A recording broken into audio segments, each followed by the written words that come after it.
Welcome to our first Midweek Mysteries of the new year, and thank you all for being here. I am your host, Nick Ryan. If you're new to the show, Midweek Mysteries is a shorter version of our regular episodes, where we also enjoy giving a personal thank you to our newest supporters, so be sure to tune in on Sunday as well. If you're interested in supporting us, please consider sharing, reviewing, and subscribing to the show. And if you'd like to take the next step, please visit us at patreon.com/paranormalmysteries or at buymeacoffee.com/paranormal, where you can make a one-time donation. Your support in any form makes the show possible. And if you've encountered the paranormal and you'd like to share your story, please email me at paranormalmysteriespodcast@gmail.com. All experiences, no matter how big or small, are always welcome. Now, I know that I said that there wasn't going to be a show today, but I pulled some strings and brought some recording equipment with me while I'm out of town. So if tonight's audio sounds a little different, that's why. So with that out of the way, let's see what today's storytellers have in store for us. Today's first midweek mystery comes to us from Lou. Lou says, "Hi Nick. When I came across your podcast about 1 year ago, I started listening to it whenever I could. At first I wasn't sure if my story would fit in, because it's about a dream visitation, but then I heard about other stories that had something to do with dreams and spirits, so I decided that I would send this one to you. It might not be very creepy or extraordinary, but it's a very important and emotional experience for me. So here is a little backstory to that experience. 5 years before I was born, my mother bought herself a horse named Holly. It was a male horse, although the name might sound female. He also had the branding number 465, which will become important later. I met him for the first time when I was just 6 days old. Growing up, I spent almost every day with him, going on adventures in the woods, having riding lessons, or just being near him. Holly was more of a friend, a teacher, and guardian for me than just a horse.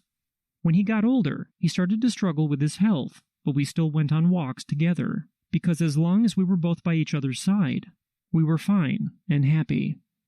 Finally, in 2017, when I was 16 years old and he was 26, Holly passed away due to an injury in his leg. This day has been the worst day of my entire life, because out of all the things in my life, I loved him the most. Although I still miss him every day, I started to move on with my life, and about 1.5 years after his passing is when my experience took place. The days before that event were very stressful due to some issues at my workplace and a big fight between two team members. On Friday night, I felt upset, sad, and lonely and started to cry before I finally fell asleep. As soon as I closed my eyes, I felt something warm pressing against my back and the back of my head. I even noticed the familiar smell of Holly's fur. All of a sudden, my vision kind of moved so I could see myself laying in my bed from above. Holly was right beside me, as if he wanted to make sure that I was all right. Hours went by, and he didn't move. He just watched over me. Then in the middle of the night I woke up because I had to use the bathroom. I felt strange, because it all had seemed so real. When I returned, I thought that the dream was over, and that Holly wouldn't be there anymore. But when I fell asleep again, he was. He stayed there, all night.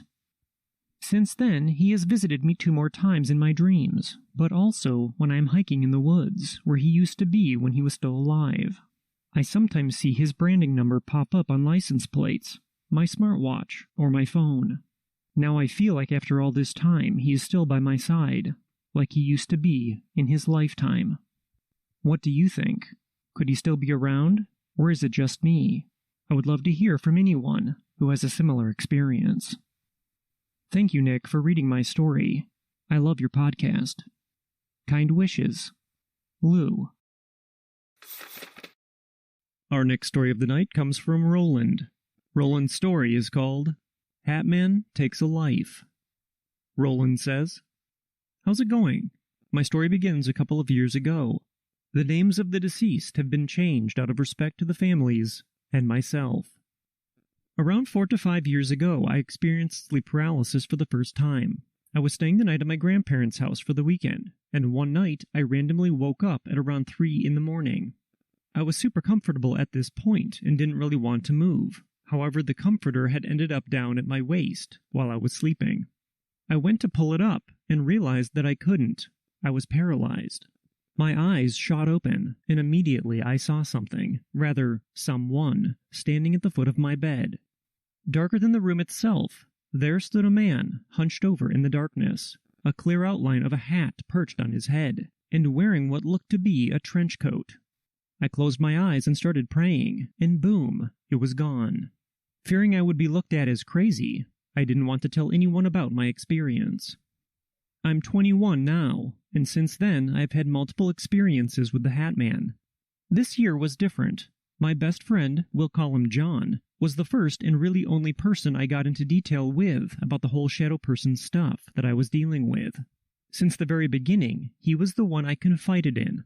We were basically brothers, and I knew he wouldn't judge me or laugh at me when I told him some of the borderline crazy things that had happened to me over the years. Well, this year, I nearly got into a head-on collision. A car was driving the wrong way on a one-way road, and we nearly collided on a two-lane bridge. The only reason I didn't die that night was because I saw something in my rearview mirror, so I slowed down to nearly half the speed limit to safely check my back seat. It was roughly 9 p.m., so there weren't any cars out, or so I thought. When I turned my head back towards the road after checking my seat, my eyes were greeted with headlights. We played chicken and narrowly avoided a serious wreck. I told my friend John what I saw and told him how I felt like I was supposed to die, but something intervened, and that I was going to have a run-in with death again. Well, no more than a month later, I got into a really bad accident. Luckily, no one got hurt, but if I had been going a mile an hour faster or slower, I probably would have died. John showed up to the scene, and I gave him a huge hug, feeling lucky to be alive, and I told him, "Bro, I told you this was going to happen again." We then spent the next 2 hours waiting to get my car towed, while the cops were making jokes like, "This is some Final Destination stuff," and things like that. It was really putting me on edge. A week later, I was hanging out over at John's house, and we got onto the subject of sleep paralysis. He asked me if I thought that since I had got into that wreck, that I was safe now, like I got it over with, and it was funny how he asked me that, because I was talking to the tow truck driver about that near miss a month before, and how I felt like I had a target on my back, and his response was, "Hell, maybe now you got it over with, and you'll be good." So I told John, yeah, that I did think that I was okay now. I hadn't had sleep paralysis since the wreck, and I just felt like I had a weight off of me. Then with the most serious tone, and what looked to be a tear in his eye, he asked me, "Do you think it will move on to someone else?" John's dad had died in a car accident when John was just a little boy. I told him no, that it didn't move on to him, and that he wouldn't get into an accident. He began to tear up a bit, but wiped them away and agreed that everything was fine. 3 months later, I had the worst sleep paralysis out of nowhere, but this time it wasn't a shadow. I saw him, fully in color, and what I saw haunts me. He was leaning over my paralyzed body, his face inches from mine. I spent what felt like hours trying to lift my fist to hit him. Hell, I knew I wouldn't do any damage, but I just wanted to see if what was in front of me was actually real. I eventually gave up, closed my eyes, and prayed him away, just like every other time he had appeared. I shot up out of bed covered in sweat and muscles aching from the strain that I had just endured. However, when I checked the time, only 20 minutes had passed from when I had laid down for bed. The next day at work, I told John all about it. Now, a little backstory to clarify a few things. When I would have sleep paralysis, the entire day leading up to it, I would have this weird uneasy feeling, and 9 out of 10 times I would end up having sleep paralysis. And every time I had sleep paralysis, something bad would happen in the following days. With this in mind, I told John to be on the lookout for anything bad that might happen, and to just be extra careful. Later that day at work, John's supervisor found out that he was dating his coworker, who we will call Natalie. Natalie's father definitely wouldn't have approved of their relationship, and being that he worked in IT at our job, John was extremely upset and worried that it would get back to him, and he would break them up or cause strain in the relationship. Meanwhile, I was on Reddit and found a post by someone who was looking for other people's experiences with the Hatman. After some hesitation, I began typing everything out just like I am now, and by the end of work, it was almost ready to be sent. I took a pause, saved my progress, and clocked out for the day. I went over to John's car like I always did after work to smoke a cigarette. We were both smoking, and John was clearly still torn up about the whole supervisor thing, so I suggested that we all go out to Dairy Queen and get some food to cheer him up. Everyone agreed, and we went out. Now I should mention that all day I had been getting that same feeling, the one I would get before paralysis, so I had been feeling uneasy most of the day, and typing out my story and reliving some of those memories definitely shook me up, so I just chalked it up to that. Anyway, everyone is having a great time at Dairy Queen, and we decide it's time to go home. John stops me and asks me if I want to come over and smoke some weed before he heads out to his girlfriend's house later that night. I turned him down because I was feeling uneasy about driving over there with weed, and I thought that maybe I had the weird feeling all day because I was going to get pulled over or something. That, coupled with the fact that normally a bad event follows paralysis, and I had just had it the night before, I didn't want to chance it. For some reason, John wanted to get a picture of me and him before we left. Yeah, I know, it was odd for him to ask, but for some reason I didn't give it a second thought, and we all then parted ways, and I went home. I got home and slept for about 40 minutes maybe, and I woke up to John calling me and asking me again if I wanted to hang out. I again told him no, that I was tired and was just going to stay at the house tonight. A few hours later, I was sitting on my porch swing, smoking and going over my story on Reddit, checking it for spelling errors before I sent it. All right, I think I'm good, I think to myself, and I hit send. I began to think a lot about my experiences, and I honestly prayed for a way to make it stop. I prayed hard, almost as hard as when I got arrested exactly a year before. I had been arrested a year before on my way home from helping John move back to Texas from Arizona. He had been living out there for a couple of years after high school, but wanted to come back to spend some time with his family and to try to help them with bills. So me and my buddy decided that we were going to drive up there, load up his stuff, and bring him back. A classic road trip. We finally made it back to Texas, and my feet were covered in blisters, and I hadn't slept in 3 days. I dropped off John at his mom's house, hopped in my car, which we had left at John's mom's house, and took my other buddy home. I dropped him off, and no more than 5 miles away from my house, I got pulled over and arrested for having a couple grams of weed on me. At this point, it was just after 10 a.m. on June 30th. I spent the night in jail, and thankfully I got out early the next morning, after praying harder than I've ever prayed in my life. Well, like I said, I sent my story to the user on Reddit, which was the first and only person other than John who I've told. I began praying for an answer, a way to stop it.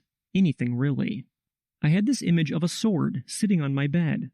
Somehow in my heart I could feel that the sword was there, that I would go inside, and it would be my tool against the darkness. Lame, I know. However, my prayers were cut short by a phone call. It was John's girlfriend.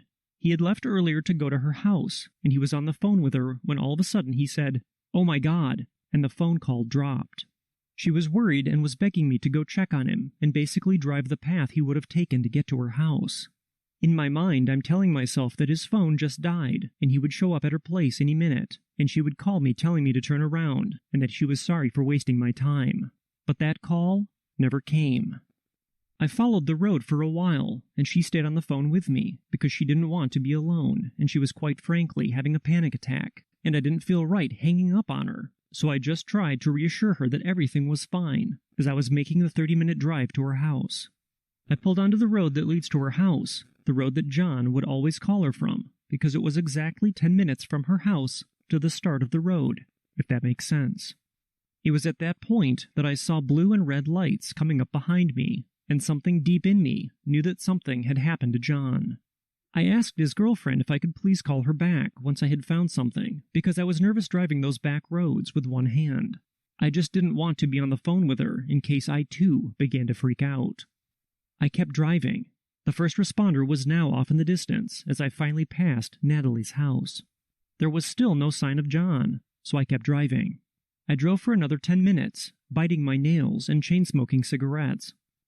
As I came around the last corner, the sheer amount of red and blue lights was deafening. It was pure chaos. I parked my car and began walking up to the center of the mess. First responders, cops, and paramedics were running past me like I didn't exist, until I see it. John's white Impala, mangled to the point that you couldn't even tell that it was a car. John died that night, right around 10 p.m. on June 30th, exactly 1 year to the hour that we got him back from Arizona. Not only that, but the officer that was there and told us that he didn't make it was the same officer that had arrested me exactly 1 year before. The odds of that were slim to none. The whole thing was crazy, depressing, terrifying, and the worst experience of my life.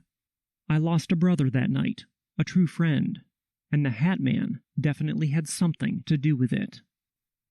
3 days later, me and 3 close friends of John's went to his car to retrieve anything that his family might want to keep, and nestled in the car was a sword that John got from the Renaissance Fair a few years before. It was untouched.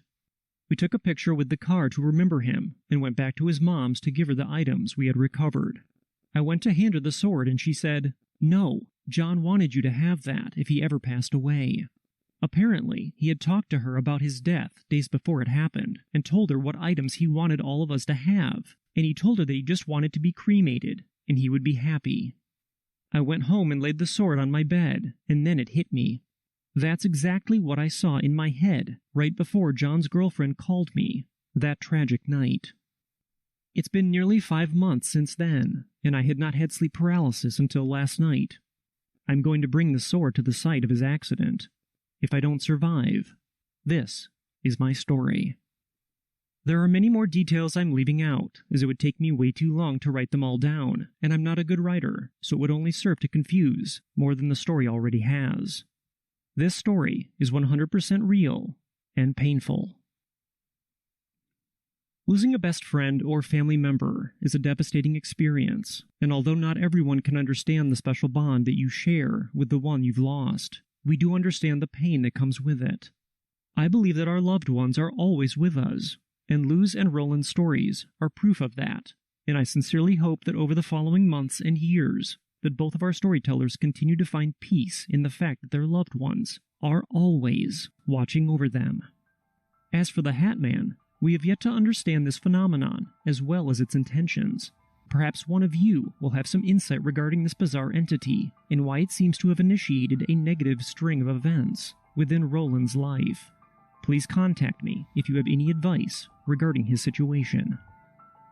As we come to the end of this edition of Midweek Mysteries, I'd like to thank you all for tuning in and supporting the podcast, and a very special thank you goes out to Lou and Roland for writing in and sharing their experiences with all of us. If you'd like to share your thoughts or a similar experience with one of tonight's storytellers, please email me, and I'll be sure to forward your message onto them. If you've experienced something unexplainable and would like to have your story shared on the podcast, please contact me at paranormalmysteriespodcast@gmail.com or visit paranormalmysteriespodcast.com and click on the Tell Your Story link. All of our contact information can be found in the show notes. Until next time, I hope you all have a great rest of the week, and we'll see you back here on Sunday with our next full-length episode.